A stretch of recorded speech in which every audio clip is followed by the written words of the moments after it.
য'তে মই যাওঁ তাতে আমাৰ আৰক্ষীত আবেদন কৰা ল'ৰা ছোৱালীসকলে মোক সুধি থাকে যে দাদা মামা পুলিচৰ ফিজিকেল ইণ্টাৰভিউ কেতিয়াৰ পৰা আৰম্ভ হ'ব।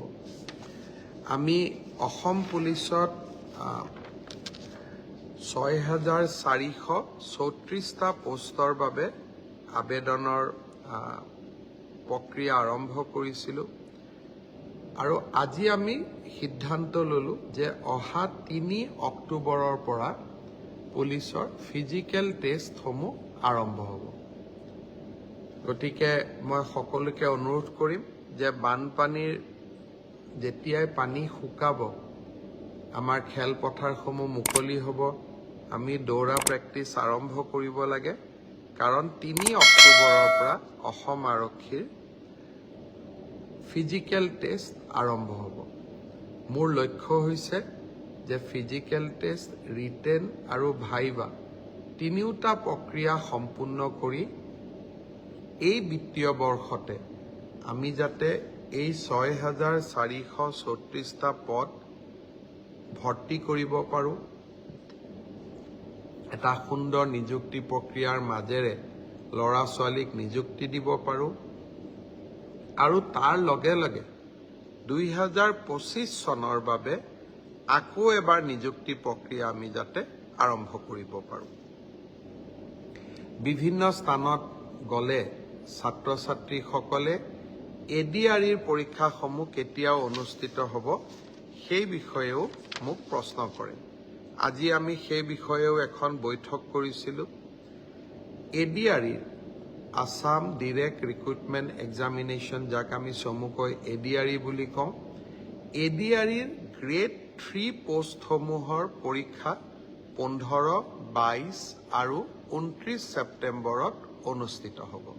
মই আকৌ এবাৰ কৈছোঁ যে গ্ৰেড 3 পোষ্টসমূহৰ বাবে ইণ্টাৰভিউ 15, 22 আৰু 29 ছেপ্টেম্বৰত অনুষ্ঠিত হ'ব। এই পৰীক্ষা এইবাৰ লোকসেৱা আয়োগে পতা পৰীক্ষাৰ আৰ্হিত হ'ব।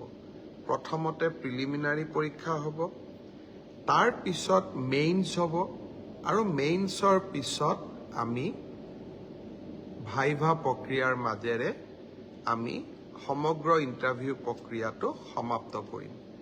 প্ৰিলিমছ এক্সাম তৃতীয় শ্ৰেণীৰ পদসমূহৰ বাবে 15, 22 আৰু 29 ছেপ্টেম্বৰত অনুষ্ঠিত হ'ব। আজি আমি জুলাই মাহত আছোঁ।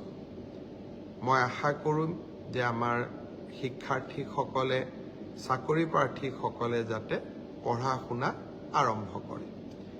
ঠিক সেইধৰণে চতুৰ্থ শ্ৰেণীৰ বাবেও আমি একেটাই ব্যৱস্থা হাতত ল'ম। প্ৰথমতে প্ৰিলিমছ, তাৰপিছত মেইনছ আৰু তাৰপিছত ভাইভা ভচি। গ্ৰেড 4 বা চতুৰ্থ শ্ৰেণীৰ পদৰো প্ৰিলিমছ 20 আৰু 27 অক্টোবৰত অনুষ্ঠিত হ'ব।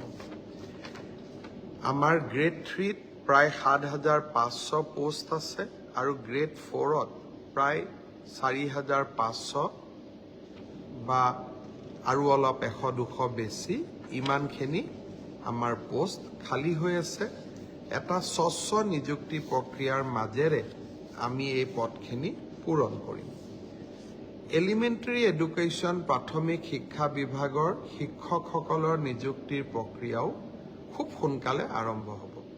অৱশ্যে ছেকেণ্ডাৰী এডুকেশ্যনত আমাৰ অকণমান সময় লাগিব, কাৰণ প্ৰথমবাৰৰ বাবে অসমত আমি গ্ৰেজুৱেট টিচাৰ মেথছ বুলি এটা নতুন পদ সৃষ্টি কৰিব খুজিছোঁ। আমাৰ স্কুলবিলাকত, হাইস্কুলবিলাকত ইমান দিনে গ্ৰেজুৱেট টিচাৰ ছায়েন্স আছিলে, মেথছৰ বাবে সুকীয়া শিক্ষক নাছিলে। যোৱা কালি শিক্ষা বিভাগৰ লগত মই বহুত দেৰি বহিছিলোঁ আৰু আমি এটা সিদ্ধান্ত লৈছোঁ যে আমাৰ হাইস্কুলবিলাকত গ্ৰেজুৱেট টিচাৰ মেথছ বুলি এটা সুকীয়া পদ হ'ব লাগে, যাতে গণিতৰ ওপৰত আমি একোজন শিক্ষক নিযুক্তি দিব পাৰোঁ।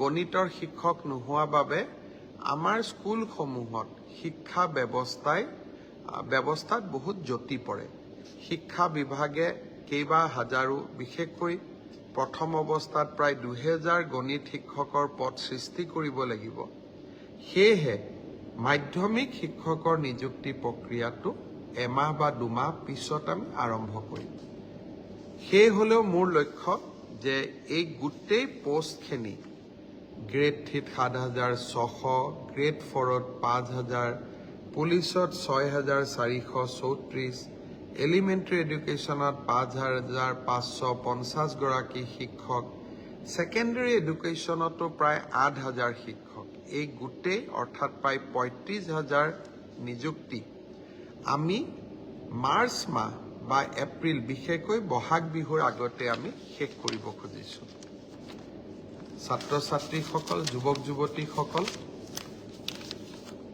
নিকা নিযুক্তি মোৰ দায়বদ্ধতা আছিল বহু সময়ত বহুতে কয় যে মেৰিটত নিযুক্তি পাইছো চৰকাৰক কিয় খাতিৰ কৰিব লাগে পংকিলতাৰ দিনত ৰাজনৈতিক দৃষ্টিৰ পৰা আঁতৰি মেধাৰ ভিত্তিত নিযুক্তি দিয়া সিদ্ধান্তই ৰাজনৈতিকভাৱে আমাক কৰবাত বহুত ক্ষতি কৰে আনকি আমাৰ দলৰ মানুহবিলাকো বা আমাৰ দলৰ কাৰ্যকৰ্তাবিলাকো কেতিয়াবা মন বেয়া কৰে যে আমি দল কৰো কিন্তু চাকৰি আমি নাপাওঁ তথাপিতো মেৰিটত নিযুক্তি দিয়া মোৰ এক দায়বদ্ধতা আছে আৰু সেই দায়বদ্ধতা পালন কৰাৰ বাবে মই আকৌ এবাৰ সাজু হৈছো বহুদিন অসমত বহু ধৰণে নিযুক্তি হৈছিল কিন্তু মেধাৰ ওপৰত নিযুক্তি এনেকৈ কেতিয়াও হোৱা নাছিল 1 লাখ নিযুক্তি সমাপ্ত কৰি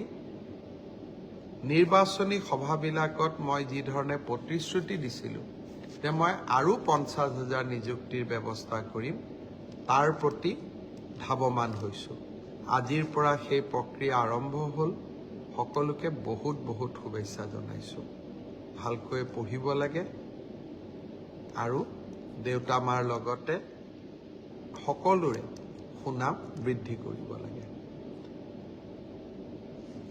ইমানতে মই সামৰণি মাৰিম